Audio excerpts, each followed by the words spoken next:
With emotional boundaries, it is people that I care so much about. Oftentimes, just because they are my family or my loved one or someone that I really, really love, if you do something to hurt me, it will become painful enough where I will remove you from my life.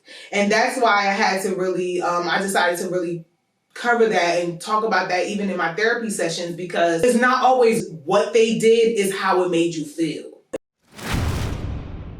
She is honest, charismatic. She's fucking hilarious.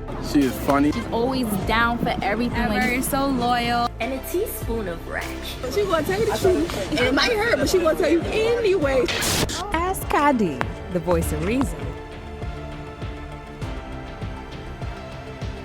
Welcome to another episode of Ask Kadi. Another season. I said another episode. Another season of Ask Kadi, the voice of reason. But this is a new season. It's been a while since I recorded.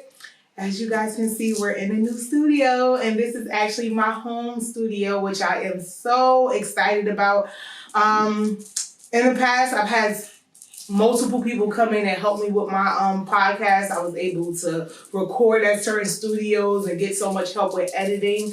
But now I just feel like as helpful as it is, it was like kind of a struggle because the podcast constantly started to go somewhere that I wasn't sure if I wanted it to go. And then it just was too many hands in a pot. So I'm so happy that I could just record from my home. Because honestly, sometimes I wake up at 3 o'clock in the morning with these thoughts that I want to let out. But it's like, damn, I can't just go to the studio or whatever. So I was able to create a studio in my home. And I'm going to be editing it. Shout out to everyone who donated to my GoFundMe for my birthday and got this camera that we're recording on right now. And I actually even got a new team. Well, one team member that I want to introduce y'all to. This is my production person who's going to be helping me with producing my podcast. Production, come introduce yourself. Got to get in the camera. You want to sit down? All right, you want to introduce yourself? Yeah, my name is Ollie and my birthday is past, but I was just 5, but now I'm 6. Oh, you heard that? We are talking to a big 6-year-old. She is not going to stay here long. She begged to come and make her appearance. And as my production person, I feel like it's important to shine light to the people who's behind the scenes, because you're going to be helping mommy with her podcast, right? I love it. Okay, anything you want to say before you go to bed? Because it is kind of past your bedtime. No, it's not bedtime. It's in morning. I just woke up. It's not morning. But you said you was going to say something. Hurry up so mommy could get into some real important stuff. I think it was, you think I was absent and I was actually at grandma's house, but I'm actually here sitting in the black chair. You talking to me or you talking to them? Oh, them. Oh, y'all thought she wasn't here before, but she was actually at grandma's house and now she's here. And we didn't do a video since actually a long time ago. We haven't done a video in a long time. They loved your video, the play video we did to help me edit. But yeah, this is my production person, y'all. She is so helpful. I'm not even gonna lie, and she is real creative. She give me ideas on what I should wear and like fun stuff that we should do in the video. Girl, can you get up? All right. So anything else you gotta say before I kick you out? Marry me. Give my ring. Actually, I'm supposed to put these rings on. You better marry me. As y'all can see, it's past that bedtime. This is when she get real silly. All right, come on, give me a handshake and don't hit my camera over. Give me a handshake. And Bro, marry me. Come on, so they can see my handshake. Ready? No bars. All right, bye. Go ahead. You could go in your room and play. Or there. Remember I said don't make too much noise. Now that the kids are away, we can really get into some things with the kid. Hello, I'm still Come on, Arlie, stop playing. Chill. All right, so I'm so excited to get into the first topic of the season. This is, while I was away, aka not doing a podcast, y'all know I'm still like working on myself, working on my life, and this buzzword, I'm saying a buzzword because I'm sure y'all heard it so much, has come up a lot in this season of healing, growing. I'm always healing. I'm always trying to grow of my life. And it's boundaries. Oh, I know it could. But yeah, boundaries, right? I feel like we see it. It's a part of the buzzwords that we hear nowadays, like, all the other healing buzzwords. But boundaries is something that I have been focusing a lot on the past, I want to say the past year, even the year before that, but it's a specific type of boundaries. There's different types of boundaries that we talk about, but this specific one that I want to discuss is something that I think it gets overlooked. So we know about physical boundaries, which is obvious, is when you really physically either put something in your way from someone touching you, hitting you, or whatever the case is. You have sexual boundaries, also self-explanatory.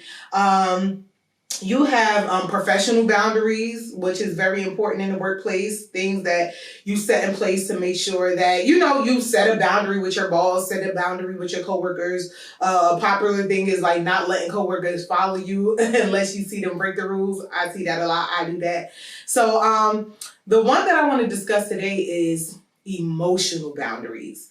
And the reason why I want to discuss emotional boundaries is because I'm sure other people have always associated boundaries with things that you do or rules that you put in place to keep bad people out of your life or keep the wrong people out of your life.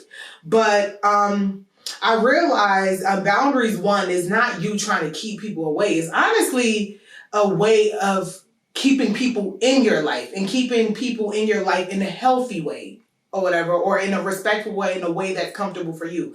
But emotional boundaries specifically usually apply to people that you love, people that you are locked in with, people that are great for you in general, like are good people in your life, whether it be your family, your romantic partner, your kids.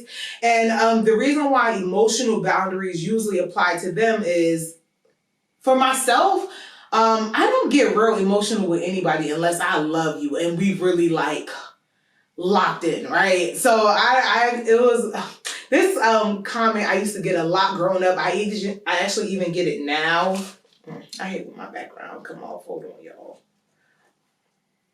I actually even got it in the workplace, and it's always like, oh, Kadi, like, girl, nothing bothers you. Like, you just be chill, like, nothing bothers you. I remember a manager at work came up to me and was like, do you ever get mad? And it's because, at work, even in, I work in corporate America, they so shady there. So you be seeing, the shady emails people send back and forth, or, when we get a fire, that's what we call it at work, when it's, just something crazy going on. Everybody just be up in a roar, the emotions be high, people be throwing professional shade. And he was like, I just feel like you're always just calm. And I used to get that in school growing up, how do you just get along with everyone? You're just so chill. And the reality is it's because I don't be giving a fuck.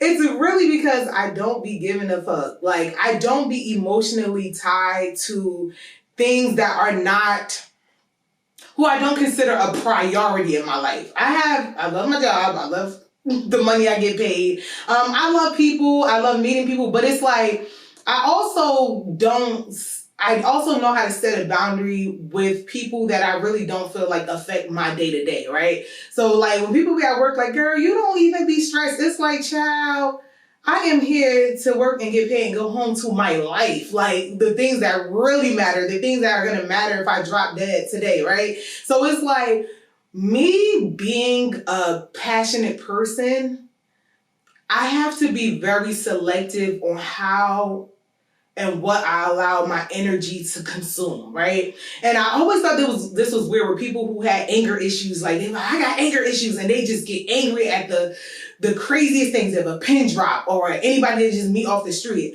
I always say people like that really don't got anger issues. It is the quiet, chill, nice people that have real anger issues, because they are the ones that learn how to really apply that energy to the right place, because once that energy is let out or unleashed, is no coming back. Growing up in school, I used to see girls get into it real bad and will fight, and then the next day they will be friends. My anger don't work like that. I have family that I would not speak to afterwards. Even growing up, if I was to when I get a spanking, or if I would get in trouble, if I get in a fight with one of my siblings, everybody know me. I won't talk to you. Like, I would not talk to you. I would still be in a rage 2 weeks later. And everybody in my life, they're always just like, all right, we gotta talk. So even my dad, like, if I would get in trouble or I would get a spanking, I would not talk. My sisters would be back laughing, kikiing with him. It'd be a week straight, I ain't saying nothing. Then he gotta come and apologize and just butter me up. So, and it's not intentional. I don't say that to be proud. Like, yeah, because I don't play that. It's just that I'm so passionate. I'm so sensitive. And it's like, my passion works for me in a lot of great ways because it helps me make things happen. Like, if I say I'm going to do something, I'm going to do it. But on the negative side is like, when I'm hurt, everything I feel times 100. So because of that, I am very intentional and selective and calculated when it comes to just like allowing certain things to get me out of character, because it's like, I won't reel it back. Like, I'll be thinking about it 2 weeks from now. Now I'm like it's just bad. So I've always been great with that. But with emotional boundaries, it is people that I care, really, really care so much about, people who I love, people who's in my everyday life who can really get that up out of me, right? And oftentimes, just because they are my family or my loved one or someone that I really, really love, because it's so painful and I'm so passionate, if you do something to hurt me, it will become painful enough where I will remove you from my life. And that's why I had to really, I decided to really cover that and talk about that even in my therapy sessions, because it's not always worth that. Like, it's not always worth having to cut somebody off or like just feel like you don't want them in your lives anymore, because you reached a point where you had no emotional boundaries and now you're hurt in such a way that it's like a point of no return. Like, you know what I'm saying? It's not always what they did, it's how it made you feel. Oh, clock it. It's not always what they did, it's more so of how they made you feel. And that's the thing about emotional boundaries, right? If somebody like stabbed me in the back physically, that is an obvious reason where it's like, okay, you are dangerous. Like, I need you out of my life. I can't have you in my life. But somebody could crack a joke, right? And because of my lack of emotional boundaries and my inability to just really process my emotions, it could hurt me in such a way where I will feel that same impact you would feel if somebody stabbed you. And now it's like, I don't want to talk to you no more. But the real issue is because I never set those boundaries in the first place to prevent that from happening, or either giving them a heads up. And even if I didn't prevent it, I don't also take the steps to acknowledge it in a healthy way. I used to. I'm on my healing journey. I used to just cut you off. So I want to go over some things that I have learned on how to properly set emotional boundaries for yourself, so that you can continue to have healthy relationships with the people you love, so people can grow to love you for who you are and not how much you bend your boundaries for them. That's another dangerous thing. Like, you could really love somebody, but I always use this saying, if you act like a doormat, why would you get mad when someone step on it? So a lot of times we're constantly not advocating for our boundaries. We're not considering our boundaries, but then we are pointing the finger at people. This person is this person is that, this person. It's like they're just being them. They're just existing in their reality. And how would they know if you never, like, you know what I'm saying? How would someone know that they offended you if you never said anything? How would someone know that they're overwhelming you if you never say anything? Like, someone loving you does not mean them being able to read your mind. I had to learn that too. Someone loving you does not mean they're able to read your mind. Okay? Compatibility does not mean someone is like, has the superpower to never hurt your feelings or never do the wrong things. It's up to you to really set those boundaries so that they know. That's the thing. I used to think boundaries means, when it actually happened. My friend just sent me this quote, like, you got to learn to set boundaries early instead of using it as crisis management, right? That's what I would do. Like, usually once you already broke the camel back, then I'm thinking boundaries. And at that point, a boundary is literally cutting you out of my life, where it really didn't need to get to that point.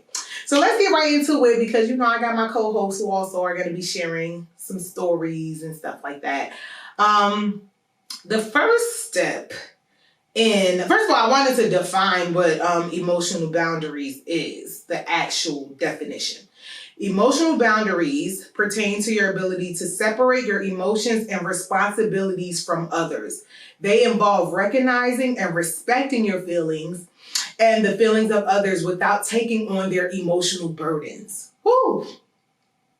Pause that and listen to that back, because that is literally the biggest thing that I struggle with. I've done therapy like a bunch of times throughout my life. This is the most consistent I have been, and I just want to tell my therapy story. When I first went to therapy, well, the first time I went was in college, but it had something to do with somebody died on campus, and I was like somewhat around it or involved with it. But I didn't really know the person, but they were required to give us therapy. So that was my first experience with therapy, which instead of talking about the incident, because it really didn't have that much of an impact on me, it wasn't someone I knew.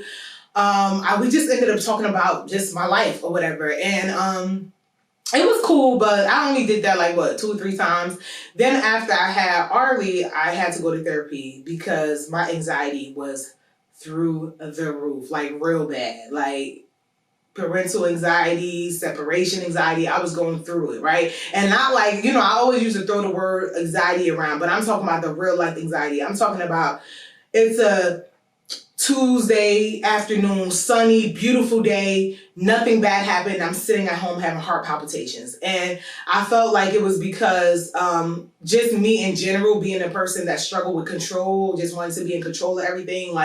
The way I think is I'll be in today thinking about 5 years from now. If you ever hear me say I have a problem, it's always something that I imagine 5 years from now. That's why people are like, Kadi, you don't never tell us anything that's going on with you. Don't nothing be going on, because I know if I tell you what's going on, you be like, girl, what are you talking about? Because I'm talking about something down the line. I always struggle with being present and just always just feeling like I just want to have control over my future. And with having a kid, as a newborn, I'm over here bruh, every day is looking different. So I feel so unprepared. I feel like you don't know what another parent's problem would be when their child is 3 is different from what this parent's problem would be when they get a 3-year-old. Every day is truly different. And you don't know a problem until the problem happens. And you just got to be on your toes. So every day I was just anxious because I'm like, I got this 5-pound newborn and I am supposed to protect it clearly. And I just feel so not in control because I don't even know what I'm supposed to be protecting it from at this point, right? So I went to therapy for that. And my first therapy session, the beginning is weird. I tell people that all the time. It's literally like being on a blind date for the first time. It's so awkward because I feel like, especially if you're not coming with a specific reason, some people, after you lose a family member, after you experience death, or you go through a specific traumatic situation, lost your job, if you don't have a talking point, to start with, it really is awkward because it's I was going for the anxiety of my child, but in general, I was just going to, start therapy, fix me. You start realizing all these, personality traits or traumas that you realize you're dealing with, and you don't even know where to start because you don't even know where they came from. So it was so awkward in the beginning, but I will always start with, I'm having anxiety because I just had my child. And of course, the therapist told me to elaborate, and they was just as I started to talk, I was just talking, at this point, I'm doing now, I'm good at that. I just started talking, and the therapist was like, wow, it just doesn't get you. I don't think you have anxiety. The way you articulate your emotions, the way you could just talk and the way you present yourself, you just seem like you have your life together, blah, blah, blah, blah, blah, blah, blah. All these compliments. And I was so disappointed. I'm just I'm taking it in. And I'm but why do I still feel like something is wrong with me? And you basically over here telling me that I'm okay. So we continue our sessions, and I went to her a few more times, but eventually I fell off. And years passed, and I decided to go to therapy again because all my friends, they go to therapy. It's the thing to do. If you're 30 and you're not in therapy, you're just not doing that, right? Because come on, this is when the veil started lifting. You really start realizing a lot of your issues, your personality issues, and you should just want to explore yourself more. So I was I'm gonna go to another therapist, and I went on blackgirltherapy.com. That's where I found my therapist. You can put your insurance information in, and it's just sends you a list of therapists that participate with your insurance. I found this therapist. I don't even know why I picked her, but it really is on some eeny, meeny, miny, mo, because like all you can do is judge off their pictures and read their bio, but it all pretty much says the same thing. So I went to her and I forgot what I told her I was there for, but we started to talk. And in it, whatever I brought up, she was like, tell me how you feel about that. And I started to talk. And when I say I talked, I gave my best speech. Like I did my big one. I was like talking and just telling her everything that came to mind.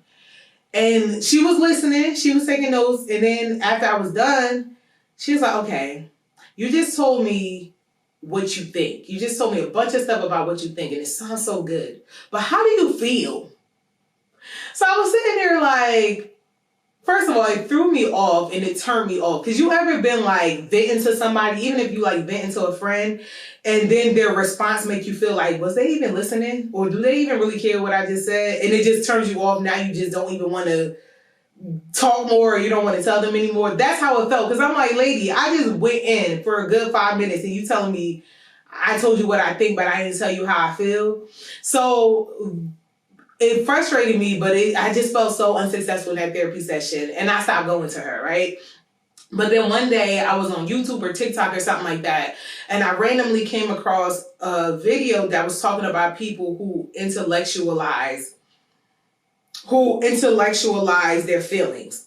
They don't feel them, they intellectualize them. And I'm like, this is the first time I'm hearing this, and I'm going down a rabbit hole of this topic of people who intellectualize their feelings. And it's actually a trauma response or a defense mechanism, right? People who can tell you, elaborate, because they intellectualize the situation. This happened, this is like they can tell you step 1, step 2, step 3, where someone was messed up. And people like this usually give great advice, like me. They give great advice because they're good at telling you advice, not based on their emotions or what they would do. They can always look at multiple perspectives.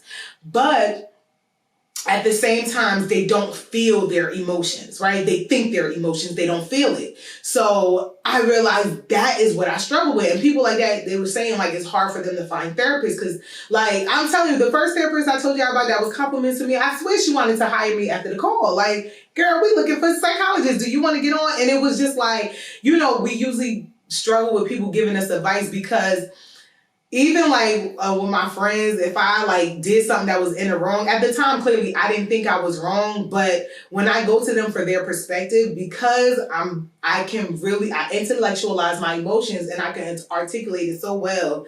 And I can tell the situation, I can say where it was. I can even say where I thought I was wrong.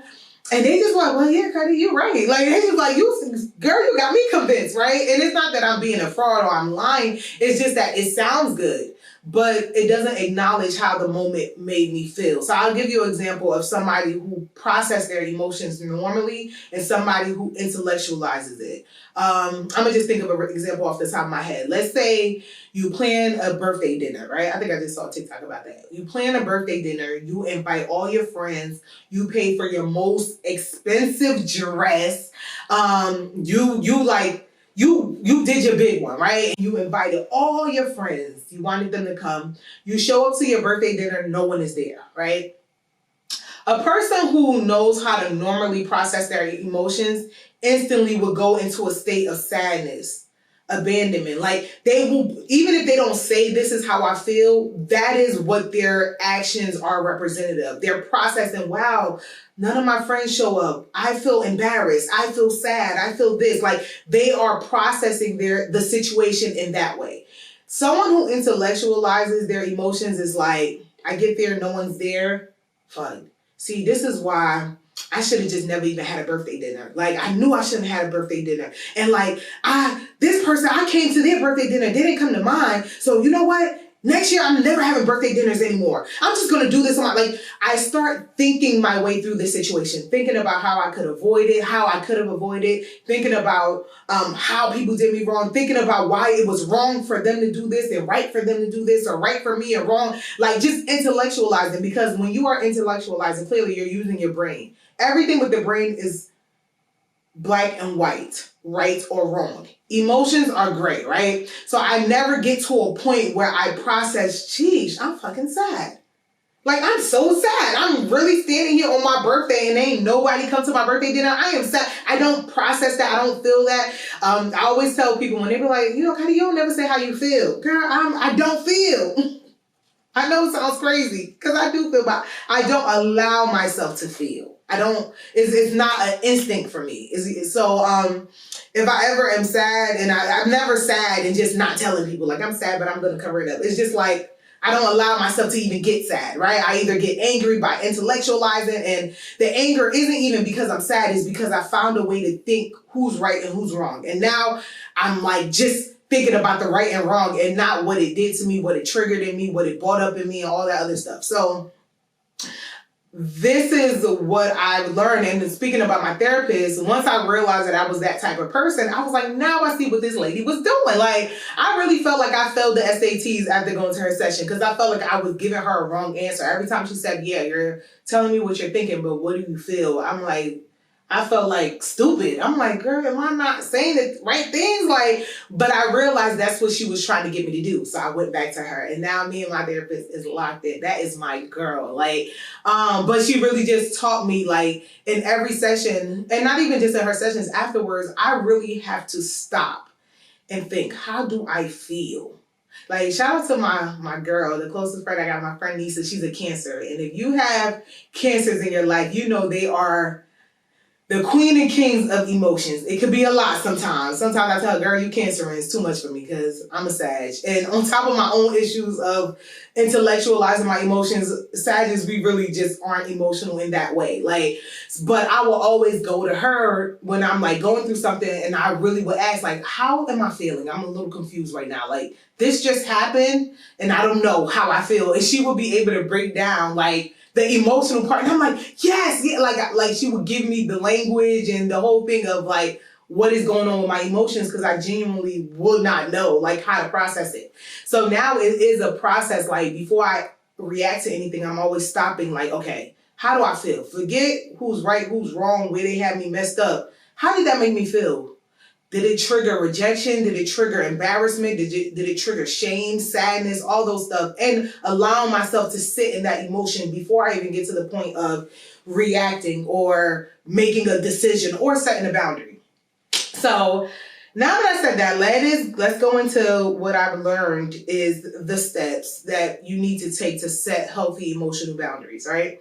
The first is identifying your feelings. So that's just what I touched on. Like, in every situation, in any circumstance, especially when it comes to the people you love the most, before you instantly just respond, and especially when it comes to people we love the most, they always say, you react the worst to the people you love the most because you know those are the ones that will be quick to forgive you afterwards. So there's no shame or reservation in responding impulsively with them because you instantly know you're going to be forgiven. You know what I'm saying? It's like the whole idea with kids and their moms. People who have kids, you know, they always say like kids act the worst with their mom. And it's because that's the person they feel the most safest with. That's the person they know would not reject them after they see such an ugly side or whatever the case. But kids will behave themselves among strangers or even with their dad. You know what I'm saying? Because it's a different type of connection.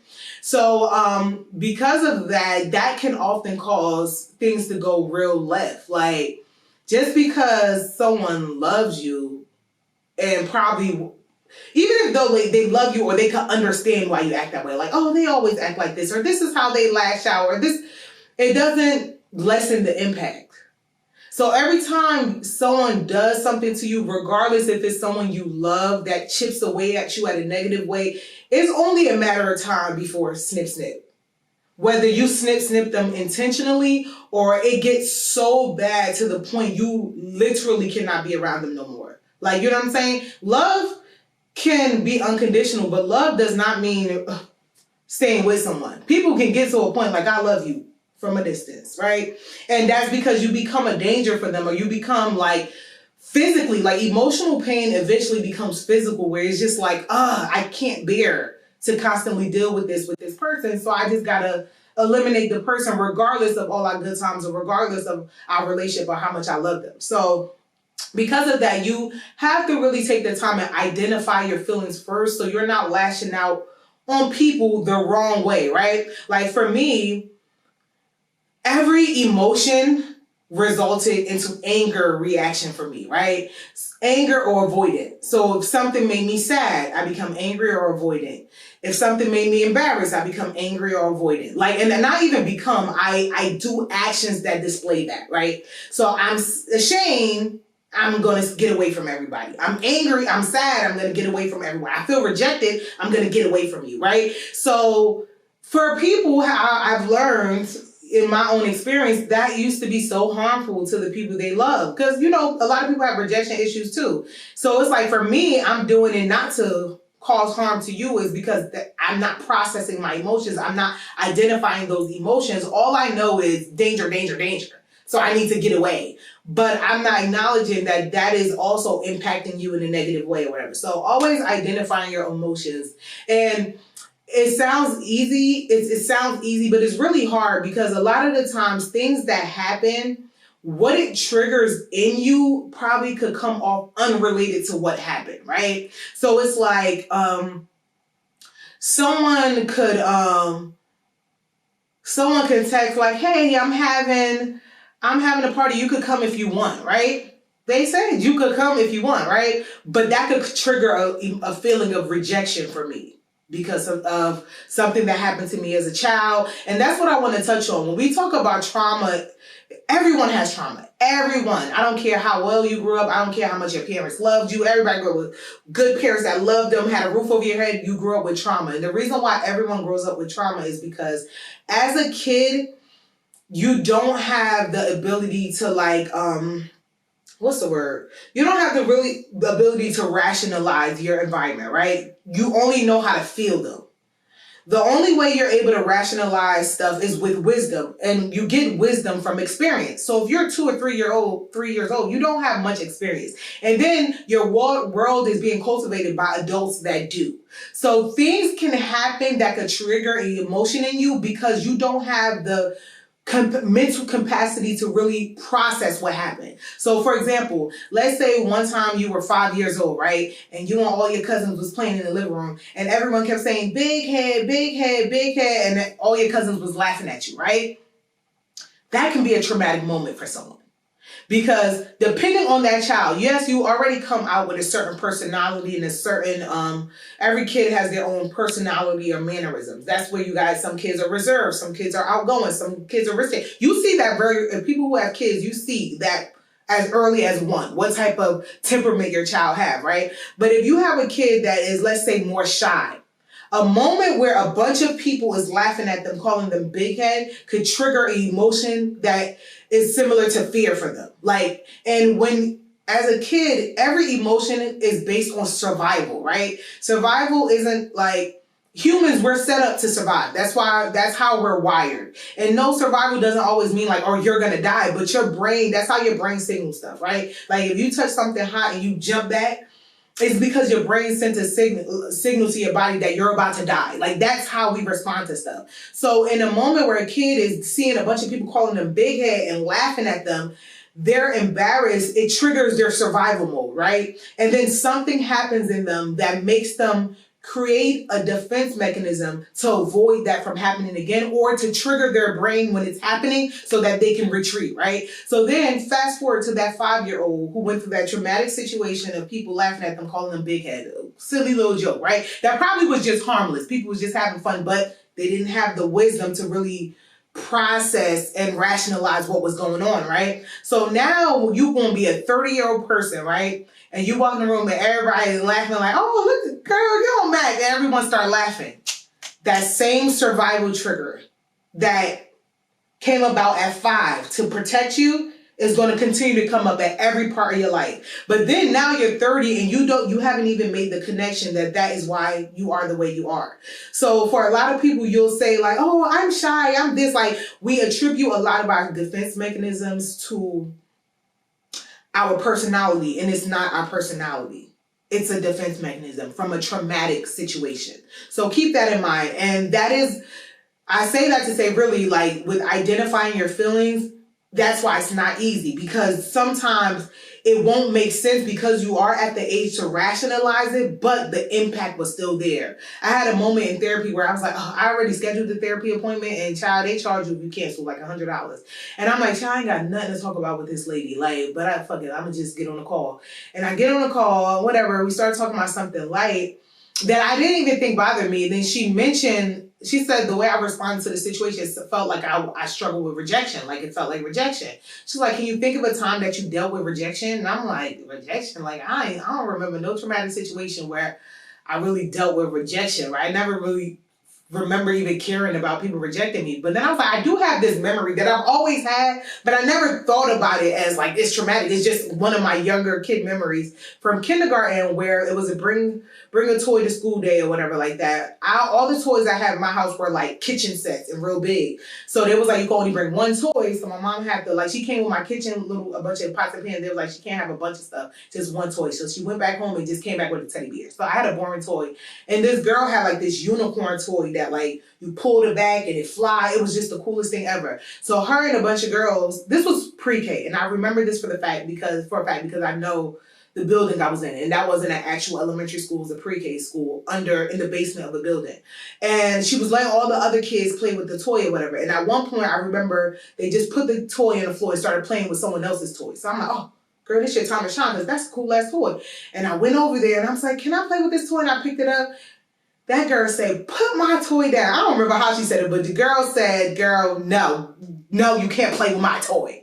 Child, the embarrassment. Now that I can look back, the emotions I probably felt was embarrassment, shame, mean. Like, what? I'm so nice. Like, and two, I just saw you let other people play with it. So what is it about me that I can't play with it? Child, as I'm telling my therapist this story, I started off like, it's such a stupid story. I ended that story in full-blown boo-hoo tears. Bawling. Like, I never cried about that situation. I've always had the memory in the back of my mind, but I never thought it impacted me that much. But I was bawling because she was like, so what did that tell you? I said, I would never put myself in a position for someone to play me like that again. Like, and I struggle now with it. Even with friends, with loved ones, with my parents. It's like, I would die before I ask for help. I would die before, like, I feel I put myself in a position to be rejected in a time of want, in a time of true desire and need.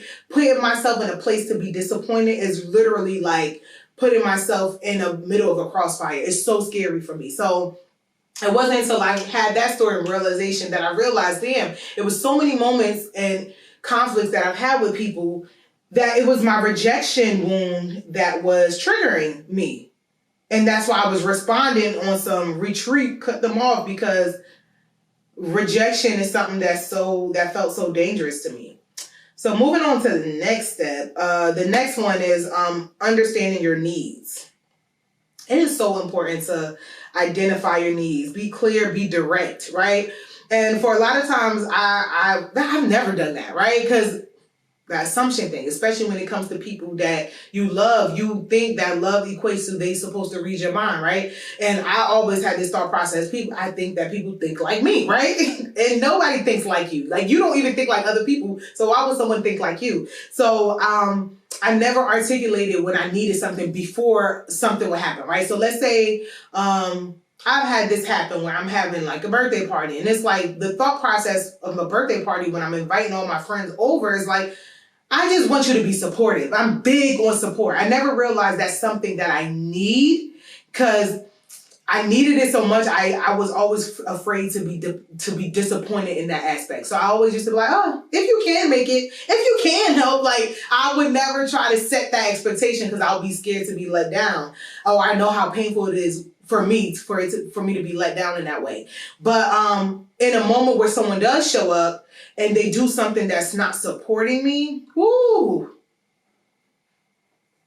rap, okay? This is the routine. It's a wrap for you. Like if that's how I used to be. Like if I put you in a position for you to support me, right? If I let my guard down and invite you to something or include you in something that requires support of me and you do something that is not supportive of the situation, child, I ain't got nothing for you after that. That was the fastest way I would cut somebody off because that burns my soul so bad. But once again, I never communicated that, right? A lot of times when I would invite people or include people in things that I would need support of, I would do it in a way that it just didn't matter that much to me. Hey, I'm having this. If you can't make it, show up. Like, I don't articulate, yo, I'm so excited. I want to do this thing and I want everyone to come. I don't even allow myself to come off too excited. I always did that since I was a kid. Like, okay, if you can. Like, I will always, and it's not for the person, it was for me. I would try to dumb big moments down. Like, I remember a friend said to me, I thought this was so normal. One time I had to speak at the White House. I had to speak at the White House or something in front of like 30,000 people. Child, that night before, I was keying with my friends. Like, all I had to do was roll over and scratch my ass the next day. I did the event and I posted it on social media. My friend came, bruh, so you wasn't going to tell nobody that you was going to do this? We could have, and I'm like, oh, like, and then, you know, it came off like the energy, like, yo, she's such a fraud. She don't like, she's sneaky. Is it me? She don't want me to be around. But it was like, really, I've always did that in big moments. Like, graduations, I would have award ceremonies and not tell my family. And that probably was from childhood, because when I was a kid, I remember we had a moving up ceremony. It was from kindergarten to first grade. And my parents, my mom, you know, she's an immigrant. She didn't read in English. So I usually would read like the stuff. But we practiced every day because it was a whole thing. We had to sing a song, present. Child, tell me why everybody showed up to school that day in their little Sunday dresses, blah, blah, blah. And, you know, in their old little graduation dresses. I never told my mom that I was having it. I showed up to school with like jeans and regular stuff. And I had an important part in the whole ceremony. And my mom cursed me out that day. She found out that it was a whole ceremony, and I never came home and talked about it, which is odd now. Because now with me having a daughter, every little thing, Mommy, we had an assembly today. We had this. I will not come home and tell nobody. I will try not to make a big deal out of it. So I don't know what that was. If that was from a younger trauma that I don't remember. I don't know. Like, but yeah, I've always struggled with that. And that made me not really be able to really articulate my needs to people. And greater the chances of them doing something to disappoint me because I don't set the boundary of, hey, this is really important to me, or hey, I would really love for you to be there, or I would really love for you to support me. So that's something that I'm working through, and for people who are struggling with setting emotional boundaries, you have to work through. The next thing is communicating clearly. I mean, that's self-explanatory. Like, child, communicate. Use your words, use your tongue, please, and this is a pet peeve of mine, passive aggressiveness.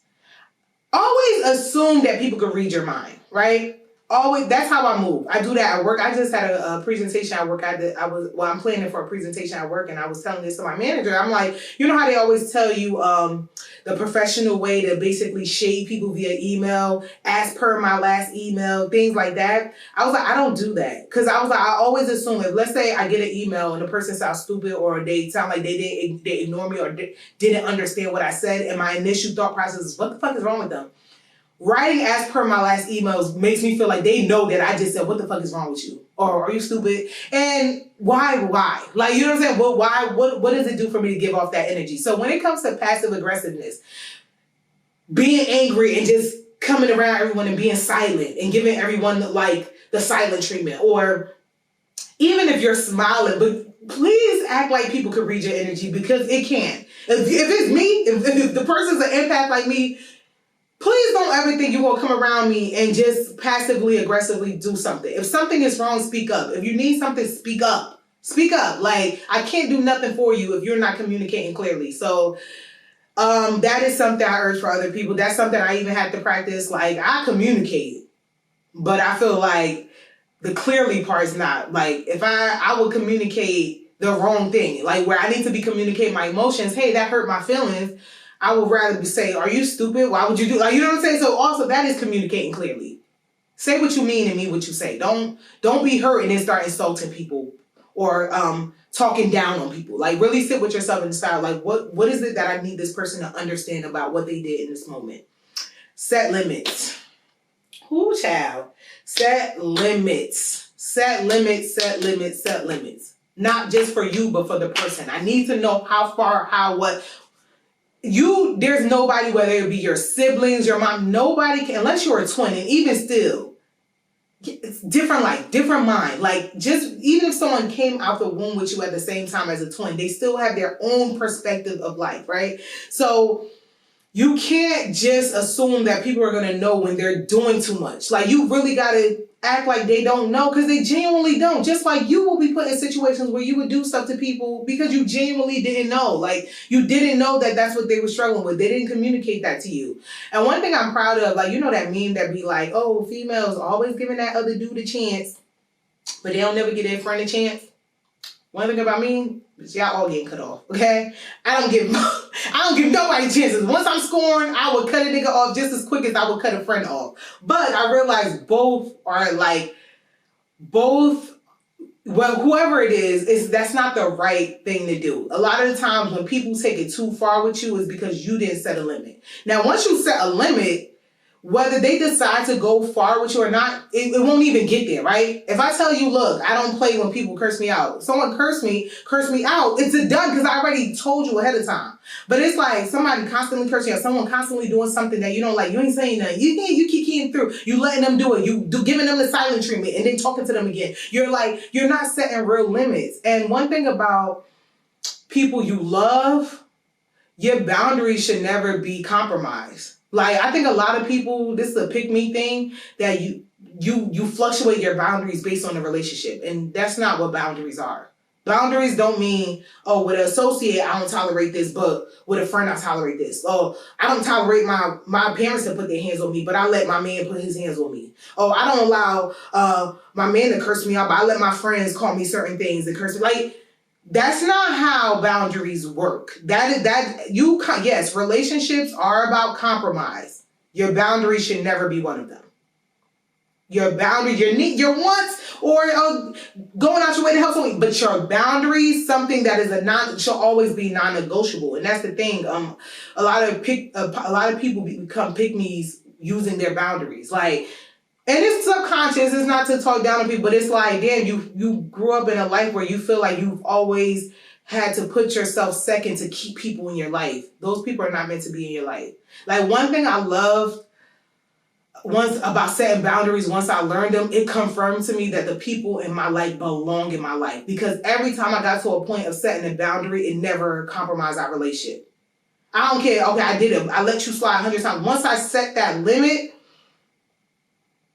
they let it be known that I'm here for you. I'm not here because you let me slide with X, Y, Z. And that's the scary part. I think a lot of people are afraid to be revealed, because some people probably are with you because you let certain stuff slide. And once you don't let something slide, they realize, damn, I don't like nothing else about this person. The cool part was I was able to slip and slide with this. But now that I can't slip and slide with this, I don't even care to really be around this person like that. And that is a reality you got to be open to experiencing, because life is short. Life is short for sucky experiences. And the more, I always say this, like, as an adult, growing up, as kids, you think your life is compartmentalized. You think you have school, then your friends, then your home life. The older you get, you realize it's all one. And then where you're allowing yourself to be treated low in one area of your life is going to always show in other areas of your life. If one area of your life make you have low confidence, it's going to show in other areas of your life, right? So that is why you really gotta set those boundaries. Like, set those boundaries to make sure that your life experiences are cohesive and a representation of who you are to your core, not who you are as a people pleaser. Be consistent. Self-explanatory. Goes back to, don't fluctuate your boundaries for certain situations either. Don't fluctuate it for certain people. Don't let it fluctuate for certain experiences. I usually won't deal with this, but because he got money, I usually don't let people slide, but because this is the friend that went out their way from me, absolutely not. I don't care what you have done for me in the past. Thank you. But no, I still don't play like that. Like, you don't fluctuate it for situations. Don't prostitute your boundaries because you're getting some temporary needs met. Like, boundaries are, like, you really got to sit down with yourself and think what your boundaries are, because that's different from your wants. That's different from your desires. Things like that are things that are able to be negotiated, not for the other person, but because you're getting something in return. It's like, oh, I really want this Gucci bag, but I wanted to fix my credit, so I'm going to go do that. It's something that's still benefiting me, right? You know what I'm saying? Fluctuating your boundaries because no, it's not going to help you in the long run. Somebody having money but still slapping you upside the head or cheating on you still going to cost you. And the money they're giving you is not going to be able to pay for the damage that it would do when you set those bars or you fluctuate your bars for those situations. Practice self-care. When it comes to setting boundaries, it requires a certain level of confidence. Once again, I said it before, a lot of people, we don't set those boundaries because of low confidence, because of self-esteem issues. So self-care in other forms, whether it's really taking care of yourself, doing things that you really love for yourself and showing up for yourself and showing yourself that you mean a lot to you makes it easier for you to stand on business for other people. Like when you really love on yourself, it becomes so familiar with something, a situation is not right for you or you're not being treated in the way that you treat yourself. So that's an important thing. Seek support, y'all know, advocate for therapy. I talked about it already. Seek support and not even just in therapy, but just with your friend. Like I said, with my friend, my cancer friend, shout out to Nisa. I always call her, like even without having to dish too much of anything, I always, and I always go to her specifically when it comes to feelings because, a lot of y'all like to go to advice because you want to be right. And it's like, nah, sometimes when it comes to setting emotional boundaries, you need the help in figuring out what am I feeling? Because it's not easy. It's not something that everyone can just articulate 1, 2, 3. It takes practice. It takes, experiences to bring it up out of you. So having that conversation will help you figure out, okay, what is it that I'm feeling this moment and how can I avoid this from happening again, or what kind of boundary do I need to set to make this not happen again? And respect other people's boundaries. That's another thing. That's probably why certain people don't respect yours. You don't even respect theirs. So they stand on business right back with you, right? Like I think sometimes when you respect other people's boundaries, it feels good. Like I said, like when I started setting boundaries and people was respecting it, you know what I'm saying? They wasn't trying to go toe to toe with me about it. They wasn't playing me about it. It made me want to love them more and make sure I gave them that same courtesy in return. So respect other people's boundaries. They receive that in a different way, right? They receive that in a great way that becomes contagious. So those are, I think, 8 steps I gave y'all on setting boundaries. Now it's time for my favorite part of the podcast. That's when you, my co-host, join me to give me some tea or to ask some advice about the topic that we're discussing today. So I have 2 of my co-hosts that are about to join me via video. Let's get into it. Hey, Ka. So I have a question for you. I've been seeing all these videos about boundaries lately, and I'm sure you have too. I guess I'm trying to be a new boundary setter. But my question is, as a new boundary setter, how do you set boundaries without feeling guilty afterwards? Like, I want to set boundaries and I want to stand up for myself and not be as much as a people's pleaser, but I also don't want to be mean. So I guess that's my first question. How do you navigate that? My second question is, how do you know when you're setting your boundaries that it's coming from a healthy place? Like, I want to make sure that I'm setting boundaries not from like unhealed trauma or I'm doing it out of survival mode. So yeah, I guess that's my question. How do you do that from a healthy place? And how do you do it without feeling mean afterwards? All right. I loved both of those questions. So, 1, how do you set boundaries without feeling guilty? You can't. Honestly, if you're a person that struggle with setting boundaries, a lot of the times it's because you associate letting your boundaries down or not having boundaries as a form of loving someone. So doing the opposite, setting boundaries, makes you associate it to you being a bad person. Not that the person thinks you're a bad person. You assign that emotion to yourself because that's what you associate to setting boundaries. And it's because 9 out of 10 times how we grew up, we didn't see that society. But in reality, setting boundaries is a form of showing love to somebody. It's a form of showing somebody, damn, I want you in my life. I used to always get defensive when somebody tell me something I did that they didn't like because I associated with, oh, they're going to cut me off. And it's probably due to past trauma or how I internalized things. But in reality, it was their way of saying, hey, I want you in my life. So I got to tell you things that you do that you're hurting me so it doesn't affect our relationship. So once you start to think about it that way and continue to practice setting your boundaries, that guilt will go away. But doing something that's uncomfortable for a long time eventually becomes comfortable. So don't always associate negative emotions like guilt with you're doing something bad. It's usually because of how you have internalized that act and you're trying something new. So give yourself grace, but still stand on business. The second question I really, really, really love. How do you know that you're setting boundaries from a healthy place and not a traumatic place or a place that's just from your unhealed trauma? You know that it's from a healthy place when you're not self-sabotaging, where you're not in the midst of your setting boundaries, you're not taking away something that you truly desire, you truly need. And an example I use is like in the beginning of this episode, I talked about the birthday dinner. And if I was in that situation, how I would internalize it is like, I'm never going to have a birthday dinner. I'm never going to invite friends to my birthday dinner again. And back then, I mean, I didn't have that exact situation, but a lot of times when I will experience something that crosses my boundaries or hurt my feelings, the first thing I would do is eliminate the whole thing. Like, I would never ask nobody for a favor again. I would never ask no one to support me again. I would never put myself in this situation again. And what it did was took away something I truly desire and needed. I do want people to show up for me. I do want to be celebrated for my birthday. I do want, like, you know what I'm saying? So it's like, you know that it's from a healthy place when you're not taking away something that you truly do want. So it goes back to one of the steps I said with like identifying your feelings and understanding your needs. Like sometimes the boundary we are setting is not what it is that we truly are setting the boundary for, right? I mentioned a big boundary setting toxic way for me was always either cutting people off or the silent treatment, right? But then this way I fuck up. Like if I'm talking to somebody, they did something I don't like, I would just block them.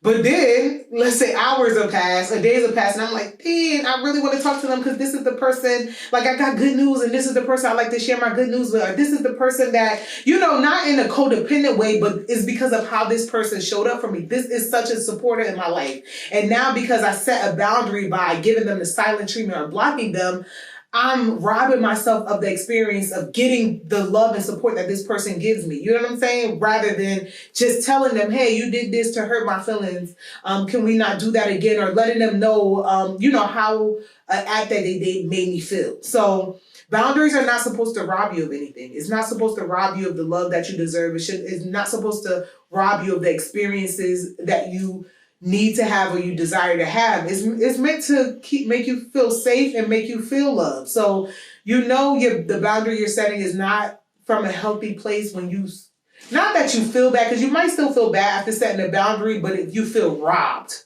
like, geez, now I don't get no love or support, or now I done cut all my friends off, and now I don't got no friends, and I'm always lonely in the house. You know what I'm saying? Is that something that you really desire and need? Did you just take away one of your needs?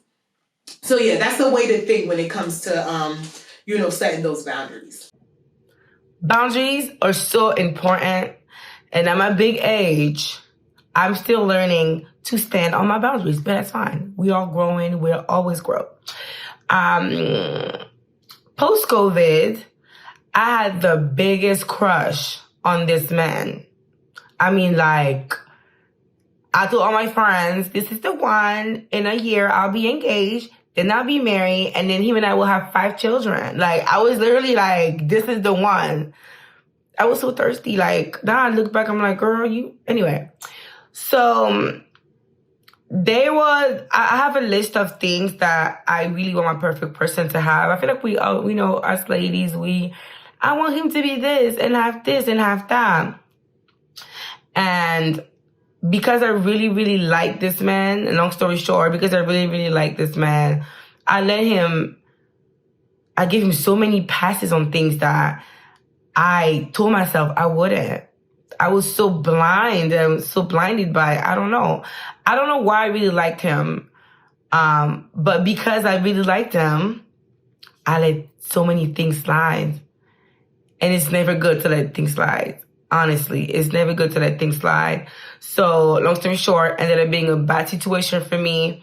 If only I had told myself, hey, at the first thing that, kind of like broke my boundaries, if I would have told myself, girl, you said you never let a guy do what if he don't have this, or a guy do this if he said this. And it was kind of like God was telling me, you don't have to listen to me, but listen to yourself, because look the situation you're in right now. So that taught me a really, really good lesson. I had many more lessons after this, but this was the biggest one. Stand on your boundaries no matter who, no matter what. Whatever you want will come. And however high the bar, you put your personal bar, let it over here. Let it here. People will rise up to you. That's my lesson. Period. Yes, girl. Oh, girl, I like that one, because let me tell you, if it's nothing that is going to start your journey on the need to set boundaries, it's going to be a nigga. It's going to be, because I know there's a lot of guys that listen to my show, it's going to be a romantic relationship. I know we, it's to talk about get rid of podcast mics, all these relationship topics and all these just conversations about relationships. As annoyed as I get to with these topics and how oversaturated it is, I get why relationships are always at the center, dating and relationships are always at the center of conversations, especially when it comes to millennials, is because I always say this: romantic relationships are the only relationships that you will have that will test every aspect of you. Falling in love with someone or even dating will open up your insecurities from childhood, will open up your how you handle finances, will open up how you handle rejection. It will open up so many other doors in your life. I feel like your relationship with your friends, there are limits to it. You know what I'm saying? Society-wise, like certain things that you don't overdo with your friends. You know what I'm saying? I have this thing where it's like, I don't argue with my friends. Like if you're a friend and I argue with you a lot, to me it's like maybe we shouldn't be friends. But in a romantic relationship, we're gonna argue. We're gonna argue. Like, you know what I'm saying? It's like, so it's like, because you have all these boundaries or caps with the other relationships, even with your parents. Once you get to a certain age, there's a certain way that you don't want to rely on your parents, certain things that people don't want to tell their parents. Your relationships is exposed to all of that. So it really teaches you so much about yourself. So especially if you get to a point, which we all have done, hopefully sooner than later, is deal with the wrong fucking person. Become a pick-me for the wrong situation. It's going to happen to the best of us. I am so grateful that it happened for me early when I didn't have too much to lose. Like, a nigga couldn't be my liability because I was a liability. Like, I was still in my parents' roof. I ain't had 2 pennies to scrape together. But, chasing love, because it is something not just that we desire, it's what we need. Like, you know what I'm saying? No matter who you are, you really start to prostitute so many aspects of yourself to get that feeling. You know what I'm saying? And it always starts with you letting your boundaries down in hopes of keeping the person, right? But I've learned that, like, you don't know if someone is for you, and I think I said this earlier in the episode, until they are able to stand the chance with your boundaries, right? So that's the first thing you never want to let down, because, it's going to learn you. It's going to learn you real bad. And a lot of times what we think, when you experience heartbreak, you think it's like because you're of the person or you miss the love. It's really your heart breaking for you breaking your own heart. You know what I'm saying? Like all the things like she mentioned in her situations, like so much things that she said she would never do. So many things that she said she will always stand for, and she let all of that down in this situation that she was in. And that heartbreak hurts way more than a person playing you. You know what I'm saying? So it's definitely a learning lesson. You are going to learn it throughout your life. It's not just one lesson you need to learn, but it gets better and better. Like, with me at this age, it's like, everyone's prone to heartbreak, but baby, I ain't gonna be broke and heartbroken. Like, my pockets ain't gonna be broken, I'm heartbroken. My career ain't gonna be trash and I'm heartbroken. Like, it's like certain boundaries like that, where it's like, you never let any relationship consume you to the point that you betray yourself. So, I could go on and on about this, but I definitely, think it's something that we all go through. Men go through it too. That's why I said, like, men going through it worse. Like, y'all know I got a lot of guy best friends. I remember, one of my guy best friends, I'm not going to give any hint, so we became cool when he experienced his first heartbreak. And when I say, child, every day I would go to his dorm and the boy would be in the bed listening to Drake. Take Care. That's when Take Care came out. When I said the blinds is down, it's dark in a room, like, it's the most depressive thing I've ever seen. Now we laugh about it all the time, but homeboy was heartbroken. And it was really because he let a lot of his boundaries go because he wanted to really, like, win this person over, which it didn't happen. And that's what I want to really point to. One thing that made it easier for me to set boundaries when it comes to romantic relationship and when I was dating was, if someone is not meant for you, y'all won't last, period. It is nothing you can do. It ain't enough witchcraft, it ain't enough people pleasing, it ain't enough sex, it ain't enough of nothing you can do when somebody is not for you. That is just the law of the land. It's not even just, oh, they're going to leave you. It is just how the universe works. Like, when two puzzles ain't fitting, ain't never going to fit. And it's really just a matter of, when is it going to happen and how bad is it going to be? So once I thought about it like that, when I'm in a situation and there's too many moments that's just like, iffy, I'm like, the longer I stay, the worse it's going to be. Emotionally, physically, literally, the worse it's going to be. But the fall is going to happen. So knowing that that's always ahead has always made it easy for me to be like, yeah. Once I got to adjust too much about boundaries, that's not authentic to me. And that's the thing. The point of looking for love is to find your person. Your person never makes you feel nervous that they're gonna leave you. Like, you're not at peace in a relationship when you feel like, geez, if I don't do this or if I don't adjust this boundary, they might not want to be with me no more. That's the number one sign that that's not your person. You should never be on edge about somebody leaving you for somebody else. I've always heard that topic, like, oh, you're not scared they're gonna leave you for somebody else. If they leave me, they wanted to leave. Men and women, I hate, especially, and I'm speaking to the woman experience because I'm a woman, obviously, but what I've learned in my experiences and just having a lot of male friends, men and women are not that different.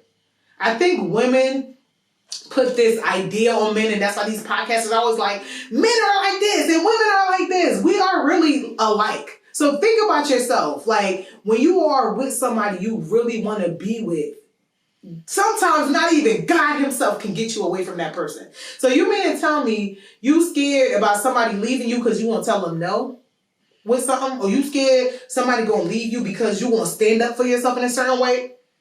Come on. If somebody really about you and with you for you, that should never be a fear of yourself. Setting a boundary should never be a fear for you. If you do feel that way, it's not that the boundary is going to make them leave. It's because they don't want, you know they're not for you. And that is not a bad thing. That's another thing I think that plays with people want to stay in situations longer or constantly adjust their boundaries for someone because you feel like a loser, like you lost something, or that you are less than when you don't make a situation work or the situation don't work out for you. That is dating.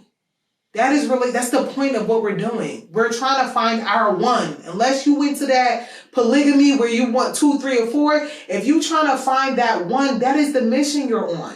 And what other way to know if someone is your one than being you, being the one to yourself so that you have something to compare it to. The love that you have for someone in your relationship should always mirror the love that you have for yourself. Clock it. That was a bar. The love that you have for someone in a relationship should always mirror the love that you have for yourself. And sometimes it does, but not in a good way. So it all starts with, once again, understanding your needs and figuring out your feelings and figuring out your emotional triggers. Because sometimes your love life is a representation of how you feel about yourself. And sometimes it's not a good reflection.